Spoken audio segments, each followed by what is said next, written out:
What is going on, Niner fans? How we doing? It's Saturday morning. We got some news for the 49ers. It is from Deanna Rossini, so you take it with a grain of salt. But we know sometimes she's a little ahead on the scoop city, I guess. But here's the news of the morning. Big developing situation. It's a rumor, I guess you'd want to call it more so.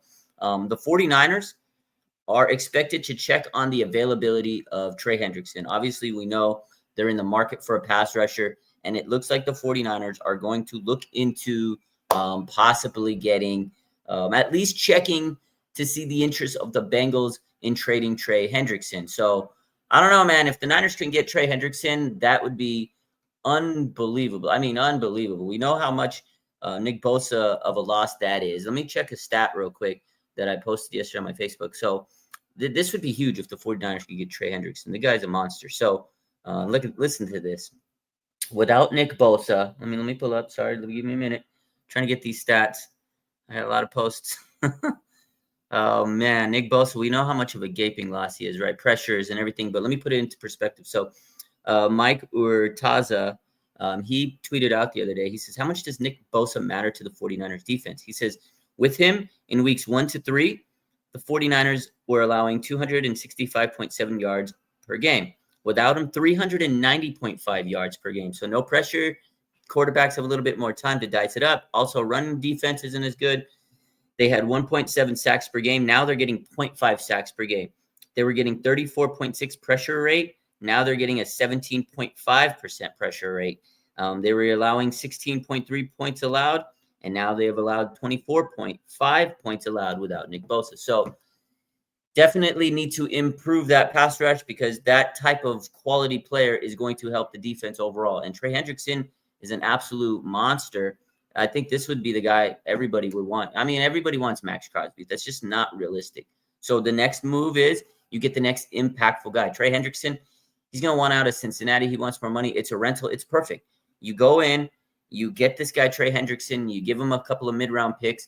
You're going to get those picks back on, compensatory picks. You get this guy. He wants to ball out. He wants to play for a winner. He also wants to get one more major contract. So he's going to be money motivated. This guy's going to be hungry, come into play for the Niners. It just makes sense. This is the move. Trey Hendrickson, to me, is the move, man. It is the move. Good morning, Jay. Debbie says, Bosa. Rick says, good morning, good morning. Good morning to you. Rob says, I have one birthday wish tomorrow, a 49ers win. Yo, happy birthday, Rob. Hopefully the 49ers can get you a victory dub. Haven't we been checking, says April? Yeah, I'm sure we have, but now it's, a little bit more of now these reporters are going to start throwing these stories out there. Again, it's getting closer to the deadline. The deadline's coming. You're going to see a lot of these reports, right? So what happens? November 2nd is the deadline. So as we approach it, it's spooky season. Look for all these reports to start coming headway. So our mid-round picks enough to get them. I really think so. At 31, I feel like the Niners, if they can get away with getting maybe a second, I really feel like in this league, you can get players for third-round picks. So just look at the league and see how players have been traded for. And you're like, they got them for what? Honestly, it doesn't hurt to, at least try. John Lynch, hey, we'll give you a pair of third-round picks. Might get the job done. I mean, Fred Warner was a third-round pick. It's not always first round you have to get because that's the only talent.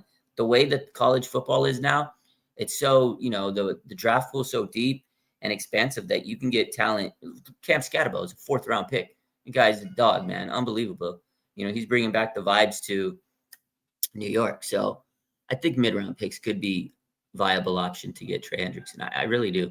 Again, he's 31. He's great, but, he's kind of getting older. And he wants a big contract. Not a lot of teams are going to want to maybe sign him right now until they can prove. So the Niners would be like, shit, we need this guy. Just read the stats. You see how much of an impact they've lost without Bosa. And they're going to say, hey, look, we need a guy that can come in and help us get back to the Super Bowl. The Niners want to play in the Super Bowl. They got the damn Super Bowl in Levi Stadium. It would be a travesty if they don't at least try their best and give it a run, right? They're 4-1. They got a good schedule. It kind of feels like things are kind of setting up in a good position for them, right? Team of destiny. I don't know. Maybe I'm delusional, but 4-1, all the injuries they have, they're not even healthy. You don't even have Kittle. Half the time you haven't had Juwan Jennings. You don't have Brandon Ayuk. It's been a mess of a team. And somehow we're still 4-1. Wait till we get like most of our guys back, right? We got Malik Mustafa this weekend. You add a guy like Trey Hendrickson. I'm not going to say he's as good as Bosa, but he's pretty damn close. I mean, Trey Hendrickson has had some big time years in terms of sack numbers and forced fumbles. And let's pull up Trey Hendrickson's stats, man. This guy is unbelievable. Pull up this guy. This guy's a fantastic.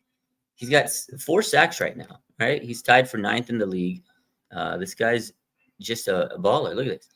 So back in 2019, that was his first kind of a breakout year. He had 4.5 sacks. And then in 2020, this is when he just went boom. 13.5 sacks, right? So he's been in the league for a minute. Then he had 14 sacks when he went to Cincinnati. First year there. He had 8 after that. Then he had double years of 17.5 sacks back to back.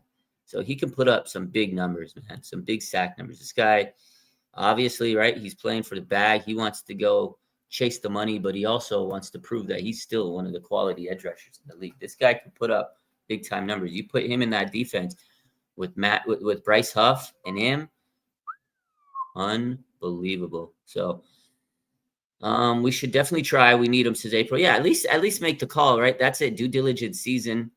Tom says, why would Cincinnati let him go? Well, this is it. It depends on how their season pans out. These next couple of weeks are very important, right? They traded for Joe Flacco.